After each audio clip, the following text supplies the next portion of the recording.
welcome Lady Wilnelia Forsyth.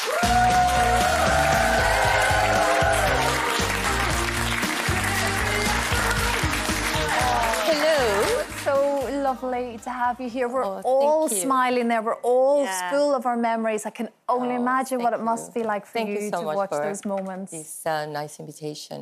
What a lovely audience as well. Yeah. So it's lovely to be here. They're all right. It's remarkable the impact he did have for so many years in the biz that he called show. He loved it so much. It was his life. It became all of your lives. It was our Saturday nights. I grew up watching Brucey. My goodness, it was a proper show when he was fronting it. And you must have got a real sense of that when you first met him. Well, I did. Although when I first met Bruce, we didn't have the internet or anything like that. And I remember going out with him the next day, and a lot of people outside were saying, nice to see you, nice. And I thought, oh, my God, he have all his friends.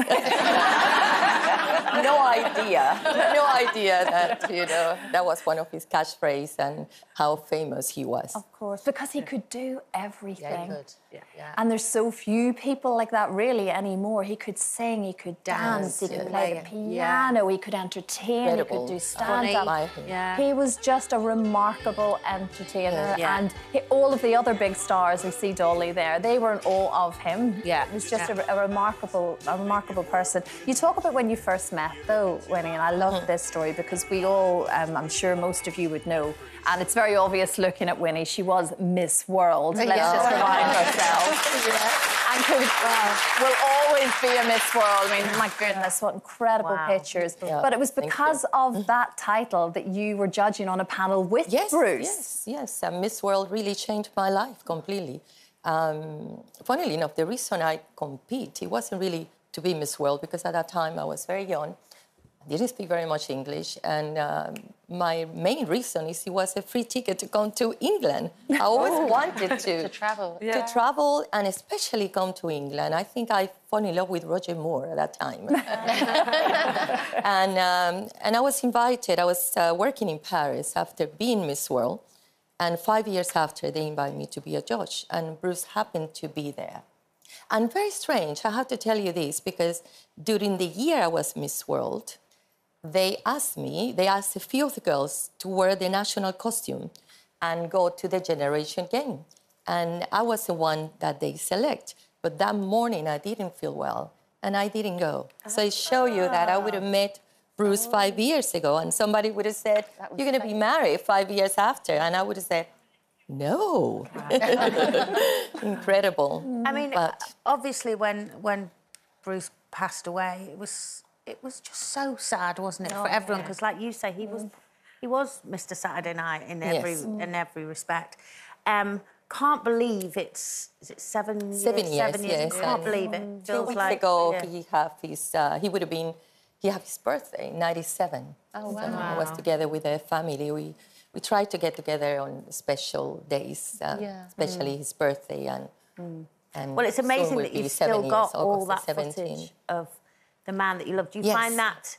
Can you watch that now? And I can watch it now, but I tell you, even, you know, it took me forever. And only a few weeks ago, well, last week, I did a radio show and they started putting one of his songs and there was me there in tears. And it's very, very difficult when you are with someone, especially, he wasn't an ordinary man. Bruce was, you know, he had presence and he come into a room and he brightened the room. He was funny and entertaining and talented. And, you know, I miss him and we all miss him in the family and a lot of the people. I was so proud of, during COVID time, that they used his image to say, even though he was not here, but to say 2 meters apart, you know, nice. Yeah, of course. And very, very proud of him. This is tremendously. Of course, it's understandable because there's no time frame when it comes to grief for anyone. Everyone deals with it incredibly differently. And because I suppose that, like you say, Clean, there's so much footage, and Strictly to me is still synonymous with Bruce. I think it always will be. And of course the show moves on, and there's everyone trying to remember me when I couldn't dance on Strictly alongside the great man himself. My goodness, that's a long time ago. But he was the show for me when I was part of it, and I'm sure for you in the past 7 years it's probably a difficult watch, actually, because especially watching the show, the beginning, I couldn't watch it Strictly. I spent almost 11 years, or the time he was on the show, backstage every Saturday, and really praying every time he used to come down the stair. I said, I hope he's fine. Yes, grieving is a strange thing, you know. It just comes when you least expect it. In the beginning, I remember being at the airport and, you know, went to get a coffee and there is a line of people. And this American guy started talking to me very nicely. And when I went to pay for my coffee, he said, oh, let me pay for it. So I let him. And then he said, your husband must be the most lucky guy in the world. I couldn't even say thank you. My face was like, you know, tears coming down. I left. I couldn't even look at him. So, and, you know, it's very, very difficult. Very difficult when someone is your companionship. And we was together most of the time. But he did bring so much joy to people's lives. He did. And back to Strictly, the question is, would you do it yourself? Oh, yeah. Well, they haven't asked to do that. There we go. If I'm honest. But I will have to really think about it, because I think after seeing everybody dancing and my age now, that we're not going to talk about it, but no. It's just I want those dance to be able to speak. That's what I think is difficult. I don't think I would be able to say a word. Winnie, I have no doubt you'd be a superstar on Strictly, and we would all love to see it. It's lovely to have you here. Thank you so much. Thank you.